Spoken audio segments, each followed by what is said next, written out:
Hey guys, welcome to a rehash show, a bonus show, and I took an old audio that I did. I'll just throw some pictures up there and put this on YouTube because I think it's interesting and I don't know, for the real mafia aficionado, a student of the mafia and investigating the mafia. Why this is now retired agent Bill Ouseley, who retired from the Kansas City office, was my friend for a long time, still is. I still see him quite often.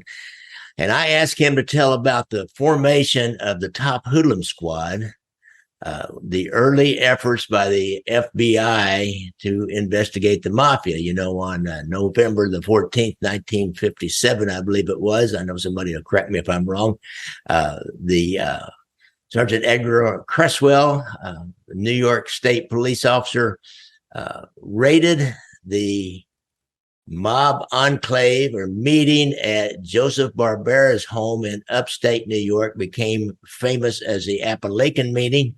They indicted everybody they could identify, and they had all the mob bosses from all over the United States were attending that meeting, including Nick Sabella and a guy named Joe Filardo from Kansas City. Now, out of that, J. Edgar Hoover and a lot of police departments and state patrols and anybody that investigates crime got convinced that there was a mafia. There was a national criminal organization, which meant that it took a national effort to have any effect on them. And on a local level, people knew that there was an organization that was involved with politics and paid off politicians and seemed to be able to get away with a lot in the court systems. And so it was like a hidden secret, a well-known secret in every major city in the United States, including the FBI. But they needed to get Washington on board. And so Hoover then formed what they called the Top Hoodlum Squad, which kind of the early days of it, one of the first ones that was formed was in Chicago, and the well-known and infamous, if you will, Agent Bill Romer was part of it, and the Operation Lockstep on Sam Giancana. And when they really had this squad, that their only job was to go after the mafia. They didn't go after bank robbers. They had a bank robbery squad. They didn't go after theft from interstate shipment or auto theft. They had squads for that, or white collar crime. Whatever the crime was, they started investigating the mob. Then if they could implicate them in one of those crimes, then they worked those crimes in with their mob investigation.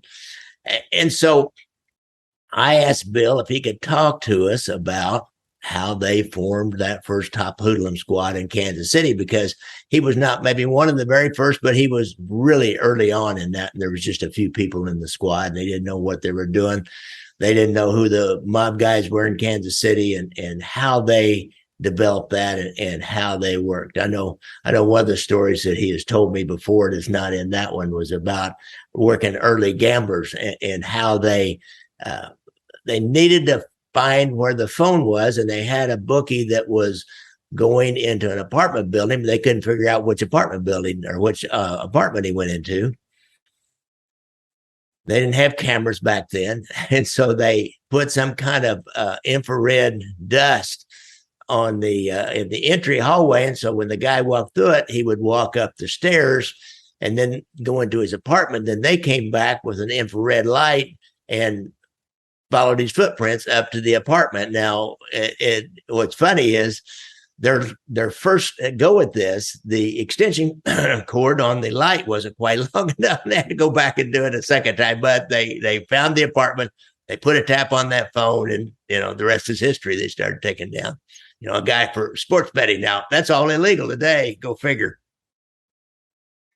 So just settle back and listen to this old interview of Bill Ouseley telling about the formation of the Top Hoodlum Squad. Oh, just a little, he has 2 books out there on Amazon. I'll put links on there. It's Open City, which is a story of organized crime in Kansas City, starting with the turn of the century up until the 1960s, maybe. And then the second one, Mobsters in Our Midst, is really the story of his career after he got here in 64, 65, I believe, and up until the end of his career, which he was a case agent for what we call the straw man case, where they took down The Department of Justice took down, Chicago, Cleveland, Milwaukee, Kansas City, the heads of those mob families, and all the skimming in Las Vegas.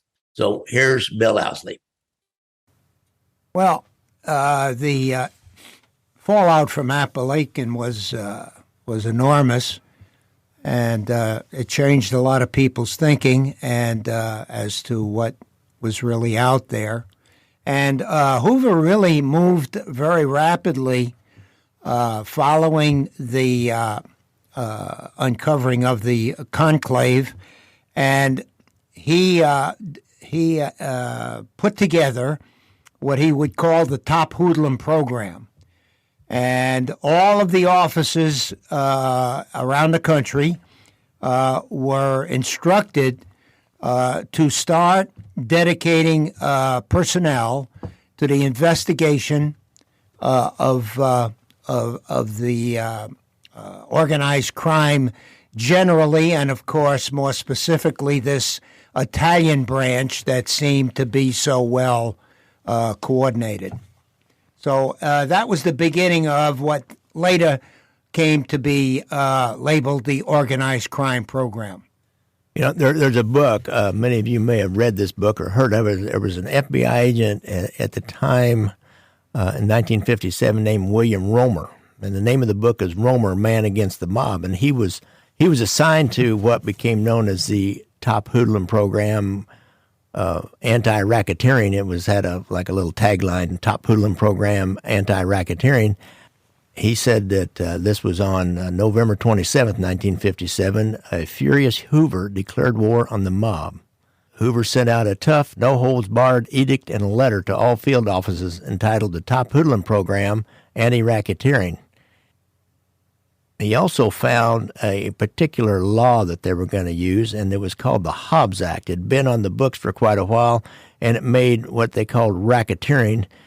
Particularly had been applied to labor racketeering, but not particularly to organized crime. Well, they were going to start applying the Hobbs Act to organized crime. Do you remember the Hobbs Act, Bill? Remember how that worked? Yeah, Hobbs Act encompassed extortion and restraint of interstate trade.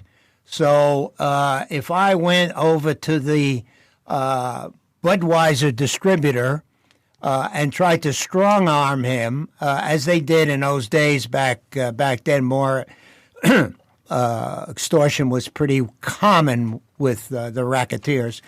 And since the beer traveled in interstate commerce, it was a violation of this Hobbs Act. In fact, we used it in Kansas City in the River Key investigation. They had extorted Fred Bonadonna, a bar owner, and we found that, of course, his bar equipment and other things traveled in interstate commerce. So we could apply the Hobbs Act. Bill, the word racketeering or a racket, we've used that for years. Now, what does that exactly mean, racketeering or a racket? I read this one definition, and it kind of made sense to me that it's providing a service for which somebody doesn't really need, and you require them to pay money for that service. For example, if you're going to provide protection, that would be a protection racket. If I come to your little corner store and say, Mr. Ouseley, got a nice little store here, you probably need insurance, and you don't want your store to, maybe have a smoke bomb some night, and when the customers are all in here, you don't want your windows broken out. You give me $50 a week, then I'll make sure that doesn't happen. That would be an example of the extortion racket, correct? Well, yeah, and that certainly is an applicable definition, but I think it became racketeering developed to extend to the types of criminality, because you could include bookmaking, loan sharking. In a way, they are a service to the public, but I think the term came to be used as to a form of activity that had structure, it had longevity, it was money-making, it had personnel of various levels involved. So it was a criminal activity run like a business. Like I say, gambling, loan sharking, labor violations. Well, they're extorting money. They're cheating on their double billing. There's all sorts of, they're stealing from the dues. They're setting up paper locals, which don't exist. And there's all forms. And when you say labor racketeering, we're discussing the fact that these criminals and their union affiliates or the people working with them, they combine all of this together in a business-like fashion. And in my estimation, when you have that set up, then you have an activity that's a racket. These 5 guys that go out and hold up a 7-Eleven store one day, and when they're out of money, they hold up a grocery store, but there's no real organization to it. So yeah, you could just a straight out murder, that's not particularly a racket, or No. a straight out robbery is not a racket. A straight out burglar is not a racket, but or an embezzlement is not a racket. But when you have engage in a pattern of these activities with an organization, then you develop a pattern of racketeering, and so they all will fit in under. Yeah, it's simply putting criminal activity on a business corporate type of basis. As I say, there's structure, there's organization, there are rules that apply, there are various levels. For example, as you mentioned, burglars, maybe it's not a racket, but if you have a guy casing places, you have a guy that is their fence, you have the guy that's their driver, you start putting together an organizational structure with people that have positions and different responsibilities. You have a leader and that type of thing. You're verging on that becoming a racket. Now it's a burglary racket rather than sporadic burglars going out, picking and choosing people or places willy-nilly. Mobs in the United States had pretty well refined this organizational aspect during the days of Prohibition.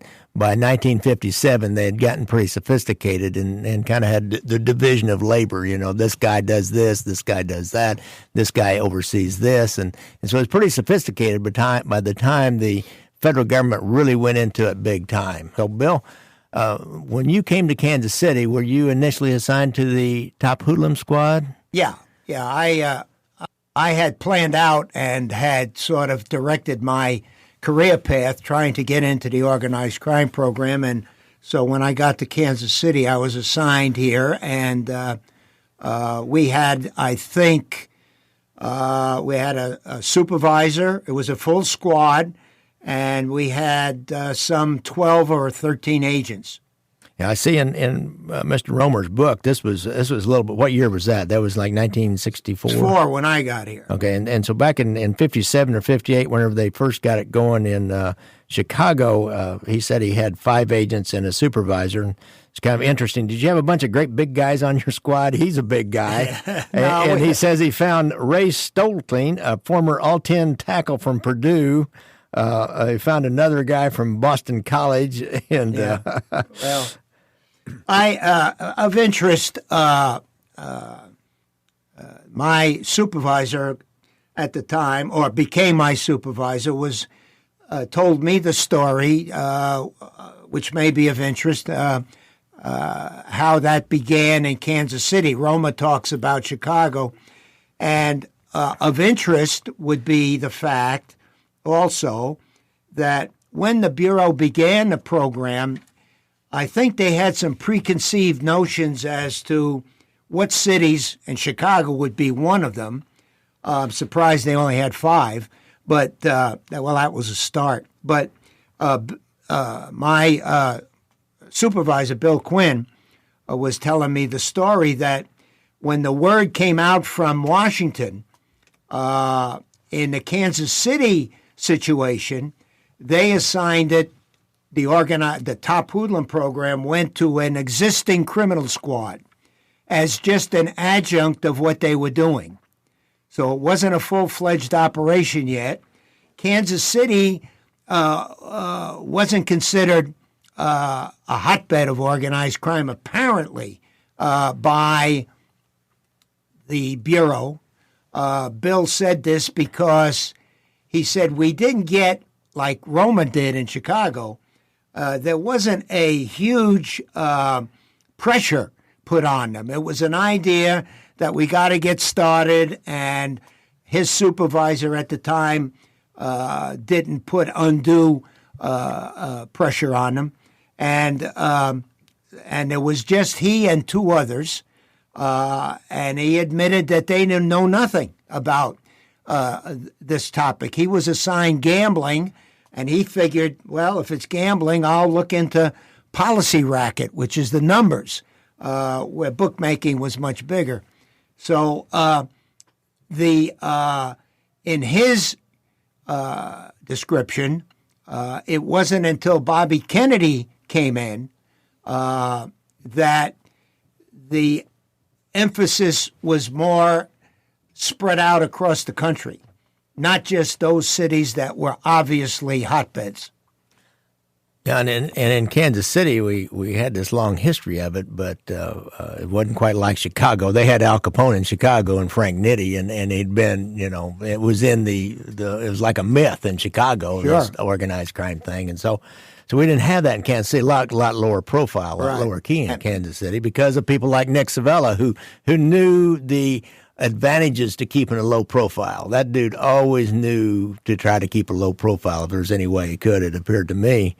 I'm again going back to Romer's book in comparison, and when he came on board, they picked out certain targets. Tony Accardo, who was the boss at the time, or maybe he was kind of the boss behind the boss at this time, Sam Giancana, who he says he turned out to be the boss, having just succeeded Murray the Camel Humphreys, and who was a political fixer, as well as a guy named Guzak, who was a political fixer up there. And they picked out two or three other guys. The only one of them I really ever heard of was Paul Rica, who was kind of well known. There's a cousin of Al Capone's that was still involved, Rocco Fischetti. So they picked out these guys. So how did you start picking out targets in Kansas City? You came from New York. You don't know Kansas City. You didn't grow up in Kansas City. You don't really know anybody. Some of the agents that were here probably had started to get to know some, local people and local policemen. And so how did you start picking targets? Well, the program had advanced rapidly due to the fact they had developed two very high-level sources of information, confidential informants.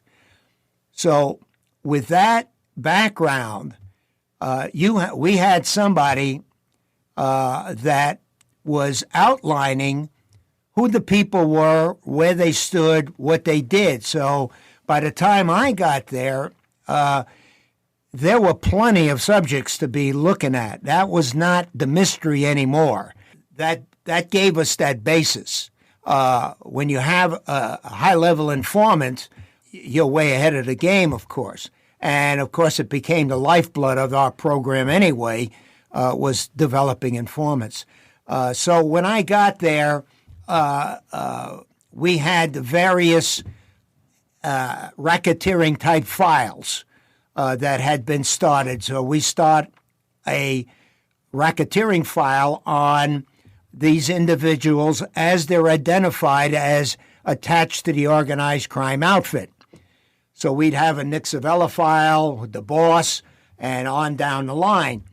So you could always go to that file and get a background and a profile of who these people were. Now, the supervisor, when I got here, he had a theory which we all hated, but it was extremely effective.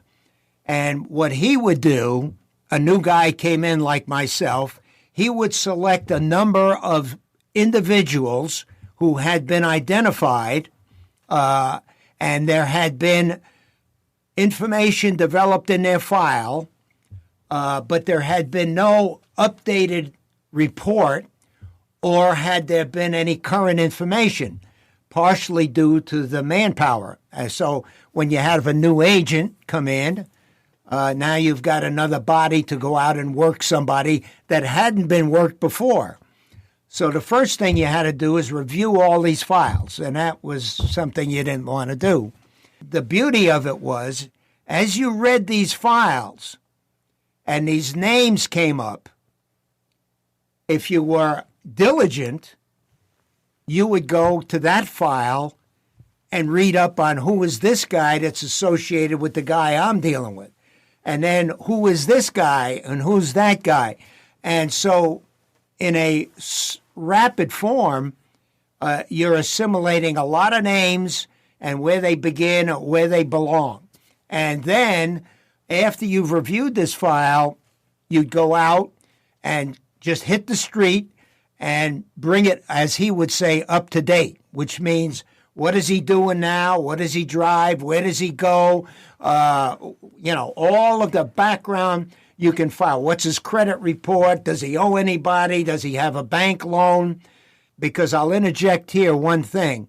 The premise that we began with in the organized crime field was we would take, we discussed the Hobbs Act earlier, we would take any bureau jurisdiction law, whether it be bank robbery, loan fraud, check passing, arm robbery, whatever, bank rob, whatever we could pin on somebody if they were involved. So if a guy went to the bank, we're going to look at his loan. Did he lie on and make up? So our mission was to find out as much as we could about a person and develop the fact, or hopefully develop a fact, he was in violation of some federal law. The Bureau was generally built on squads based on various laws. We had a bank robbery squad, fugitive squad, white-collar squad. Well, we could branch any of those.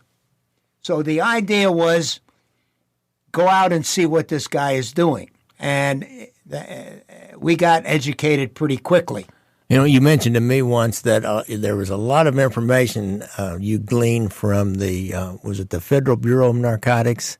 At this point in time, they had paid a lot of attention to it. Right. And I guess that was the precursor to the modern DEA. Yeah. It had a Federal Bureau of Narcotics out of the 30s and 40s even. Did it go back that far? Yeah. You hear about these heroin cases on people with Italian last names out of New York, and I believe even in Corky Savella in Kansas City, Nick's brother didn't even have an old heroin case out of the 30s or something. Yes, he did. So you found that we had an office here in Kansas City, a Federal Bureau of Narcotics. You can go to their files and.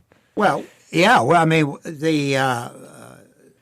we would peruse anyone. I spent hours with the intelligence unit because they had, as you well know, they had been at it for several years too, and were out there every day. They knew who these people were.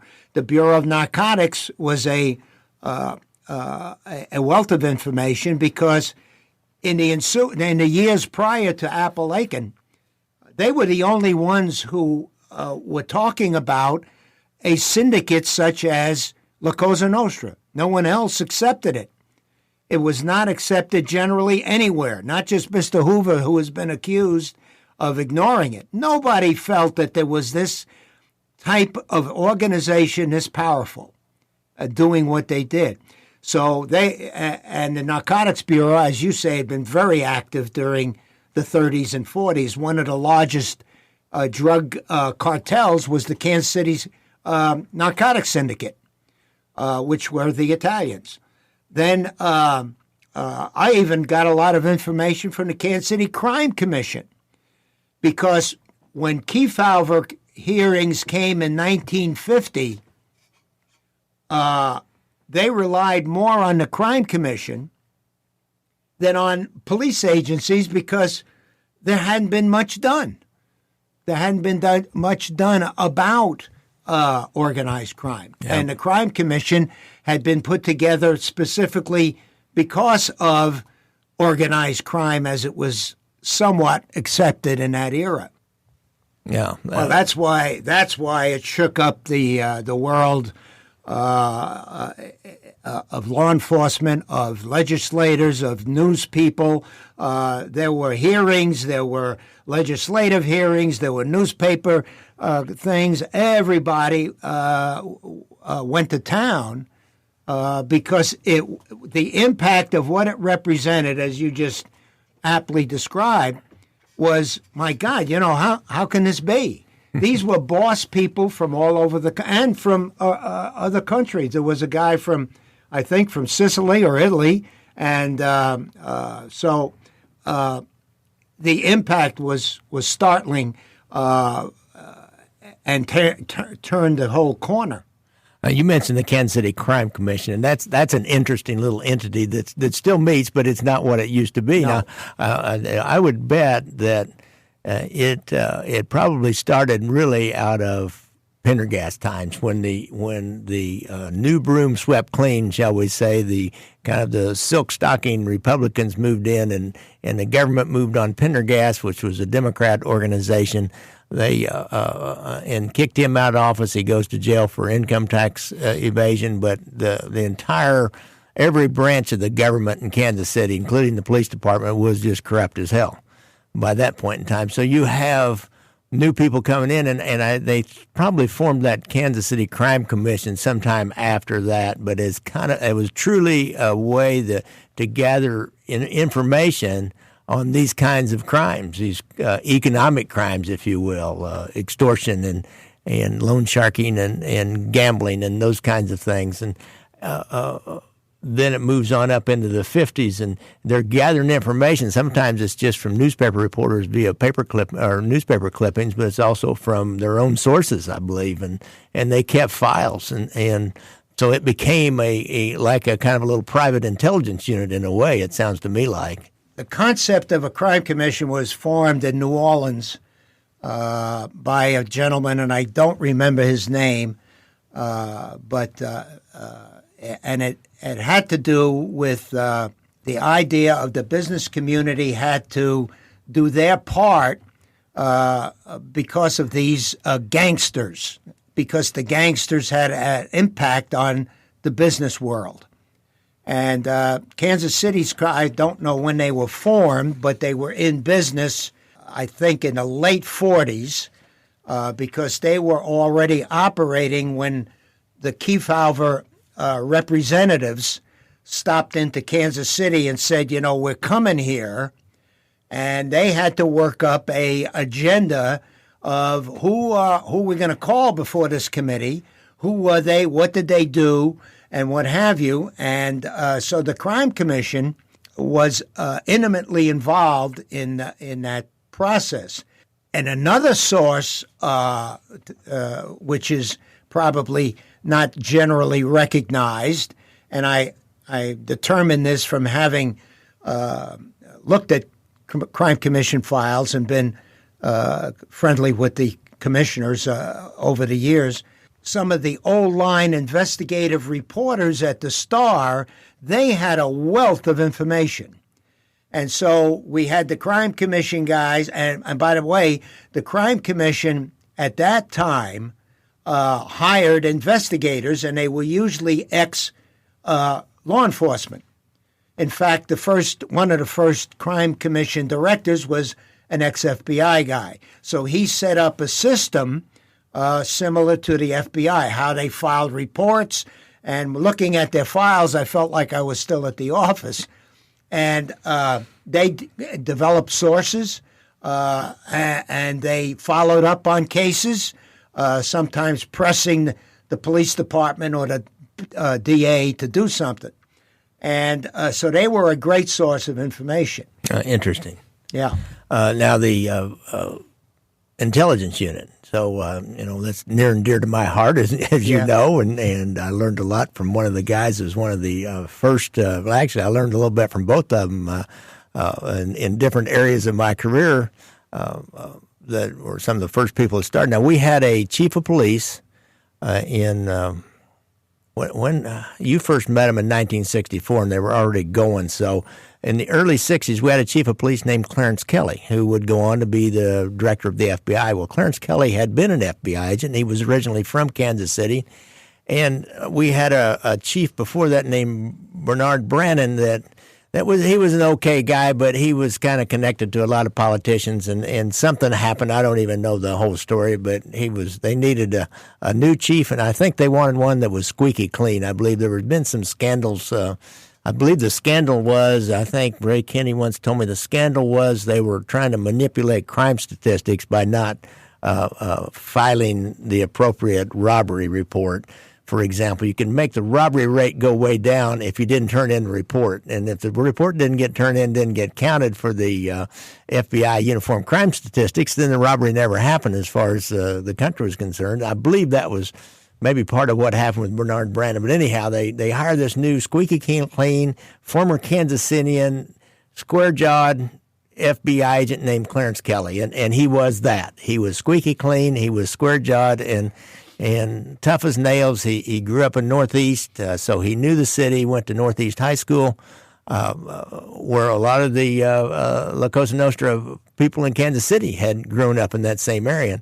And he formed the intelligence unit kind of based on probably the FBI Top Hoodlum Program, I would imagine, to work in conjunction or connection with them. So when I was there, we had, I think it was either 10 or 12, kind of depending on what was going on. And Clarence Kelly formed this with, I believe, 4 to 6. Bill brought us a newspaper article. Does that say how many detectives they started with? No, but talking to one of the early guys, there was a captain assigned and 4 or 5 detectives in the beginning. And they were worked for the investigations unit, I believe, like probably the investigations unit commander who oversaw, robbery and homicide and those kinds of burglary and all those kinds of cases.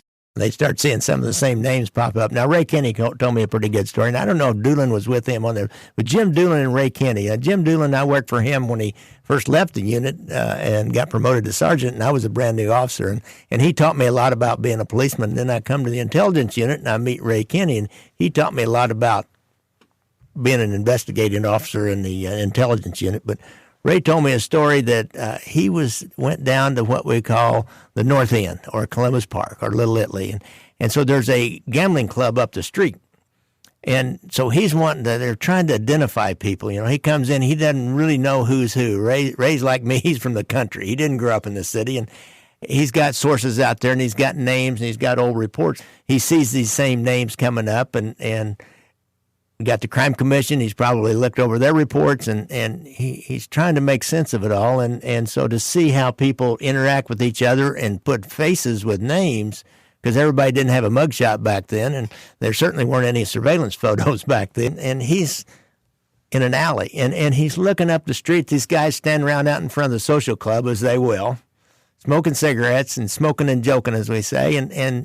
And all of a sudden, some little old guy in the neighborhood walks up behind him. Ray said, "Oh, well, yeah." He said, "What are you doing, man?" He said, "You're trying to figure out who those guys are." And Ray said, "Well, yeah, we are."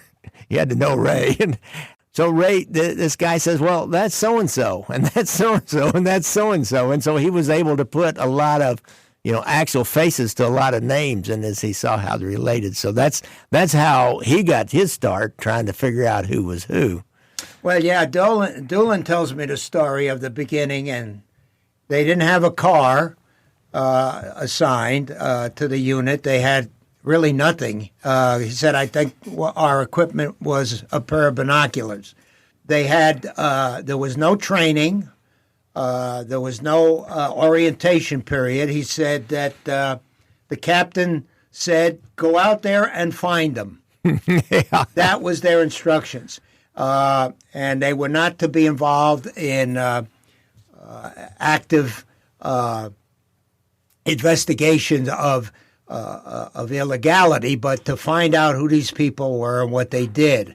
And that's pretty much, I'm sure, how so many intelligence units began, because there was a wealth of information out there. If you went and found it, just reading the Kefauver hearing would be very helpful. But, of course, Kelly also had the fact that Nick and Filardo had been identified as attendees. That created a lot of newspaper print. And so I think there was an impetus also from Appalachin to form this squad. And eventually it went to the suburban Overland Park and Lenexa and Independence and cities around the country. Police departments found it was imperative to have an intelligence function. Oh, yeah, all over. And actually in California, and I want to say, it was in the early 60s, I think, they formed a national organization called Law Enforcement Intelligence Units, or LEIU. Yeah. And everybody in any major police department and highway patrol that had an intelligence unit function that was dedicated solely to intelligence was a member of that organization. And they would, like in Kansas City, we would send fingerprint cards and pictures and a card with 3x5 cards, only they were bigger than 3x5 cards. They were more like a whole page, a typewritten page of information about our top hoodlums in Kansas City and what they did and where they'd been and who they were connected to, and send that. And they kept a national file on everybody in the United States from local officers, which was separate from the FBI files. The FBI had their own sets of files. Now, the organized crime squad in the early stages, and when I still got here, you have to recognize that there were no statutes directed at organized crime activity. So we had really nothing to investigate as such, in the sense of going out and saying, we're going to make a case on whatever it may be. We didn't have a violation as our basis. Interestingly enough, the Kefauver Committee, which was extremely eye-opening and produced a ton of information, the Congress never followed up on their recommendations. There was only one piece of legislation that came out of the Kefauver hearings. Although they recommended wiretap legislation, they recommended a whole slew of stuff. Congress passed one piece of legislation, interstate racketeering and interstate travel in aid of racketeering. And then it had several categories: arson, gambling, and what have you. There were 4 or 5 categories. That was truly the only law. In fact, we used to laugh and say, well, our basic law, the only one on the books was the lottery tickets from Ireland or something. But in reality, we had the one law. But the mob guys, they weren't born yesterday. And when things started to get hot for them, in the sense that they were now in the eye of the storm, they have legal advice, and Nick is very sharp, and they understood that that statute required interstate travel. So, for example, we could go out and find out that Otto Solero is a bookmaker and operating a huge book, and we can even talk to some gamblers who would say, I bet with Otto Solero, but we couldn't prove interstate. So the law was really benign as far as we were concerned.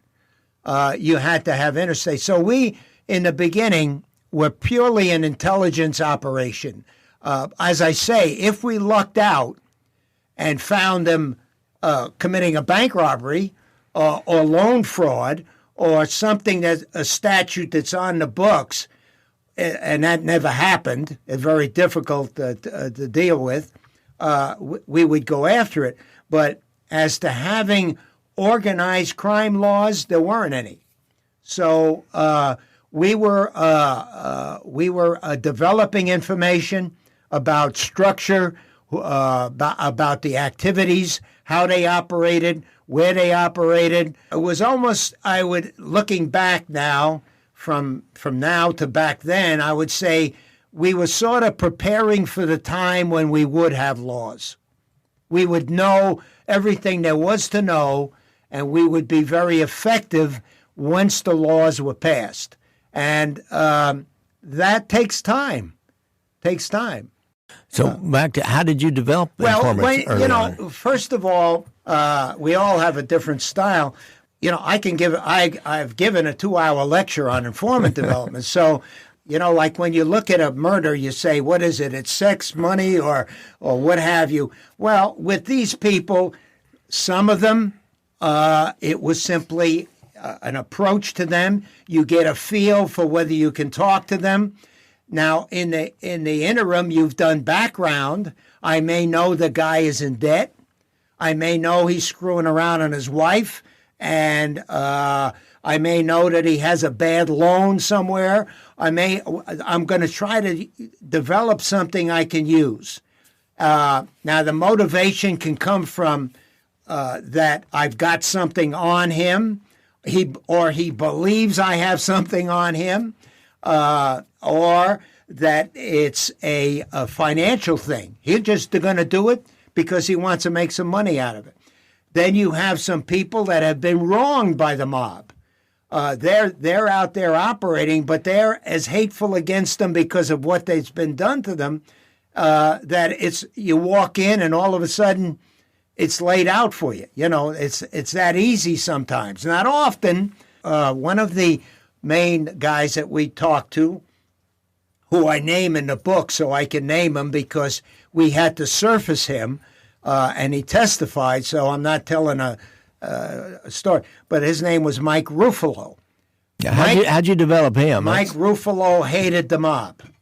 He hated what they did to. There was a lot of stories about because they don't treat their people well at many times. Your pitch has to be. A lot of times these people you find are not as concerned, or they're concerned about their security. But they're not really sure what they can do about it. So you have to. So, for example, I would always tell a guy, "This is my name now. I'm not Bill Ouseley anymore, and this is your name." And the guy sort of looks at, "Well, I'm trying to protect you here, partner. Yeah. Now you never call this number. You never do this. The way we're going to do this, and we'll never do that, and we'll never do."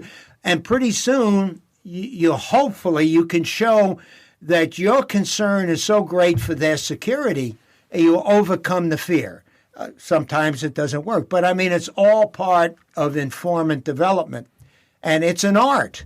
And you have to work at it. And some agents never could do it or didn't want to do it, said they weren't able to do it. Anybody could develop an informant. Under my idea, if you follow a pattern, some are going to be more successful. Some just have it in them. Yeah, that's true. That's policemen are the same way. Some of them could do it, and some of them couldn't. But the motivations are just across the board, and you have to find that motivation, or hope to fall upon it, or develop it as you're. And many times it's just going back and going back and going back. I remember Lee Flossie, who was an agent and my partner. His procedure on one guy anyway. He just everywhere this guy was. That's where he was. He'd be leaning against his car when he came out from lunch. He'd take a tray and sit down at the table with him. And one occasion down at Myron Green's cafeteria, Lee comes in, he sees him, he gets his tray. We were coming for coffee. He said, I'll see you later. He goes and puts his tray down. The guy had just bought his entire lunch or breakfast. I think it was lunch. The whole thing. He saw Lee, got up and left it there and walked out. But eventually, huh? He wore him down. I'll be darned. Interesting. That's a great story. You know, he said eventually it just, there's always something behind it, too, you know, that pushed him over the edge, because some of these guys you'd never make an informant. Take them up in a plane and tell you, I'll push you out, and they won't talk to you. Yeah. I mean, sure, when you're super secret, you got a whole organization with, 100 years or more of history of being this powerful organization, and people don't normally talk, and you don't follow the regular rules. Well, you can get away with a lot of stuff. And they had protection, too. They had political protection, and they had high-powered lawyers, and they would fight you to the death in court, and we had judges that were lenient, and they got away with stuff, and they'd been getting away with stuff. But Supreme Court or one of the higher courts said that this was not a case. Well, only under court order. Irregardless of what anybody claims out there. You couldn't extort them. Law enforcement, for the most part, follows the rules. This has been an interesting little look back into the starting. Tell them a little bit. Let's talk about when you first met Ray Kenny and Jimmy Doolin and started working with the local intelligence guys. How did that come about? Each of us on the squad had different ideas of how to go about the job. You know, it wasn't like you had a fugitive investigation that you did X, Y, or Z, and then you took the next file and did it again. We were freelancing, and I felt that once I learned about there was an intelligence unit, I said, that's a source of information. That's an asset. Then when I met the guys, they were great guys and knowledgeable guys, and a chemistry built up, and it was a regular stop, for me. Not every agent, I would say to some guys on our squad at the time, didn't even know where the intelligence unit was. Their idea of how to go about it maybe was singular to the office, our files, and I don't think a lot of guys went to the crime commission like I did. Well, guys, as you know by now, that was my friend, retired FBI Agent Bill Ouseley, who told about how they first worked with the intelligence unit in Kansas City, how they formed the Top Hoodlum Squad, what they did, how they operated, how they developed informants, how he developed informants. So kind of an inside baseball look at how the FBI works. A lot of people accuse the FBI of doing nefarious things over the years, but I want to tell you something. I've known Bill Ouseley for 40 years, I think, and he and a lot of other agents, and I never saw anything nefarious out of the FBI. As a matter of fact, I thought they were a little too straight. They could have slid a few things here and there, but that was up to us locals to do that, I think, and I didn't really do that either. It's just not worth it. It is not worth it to me.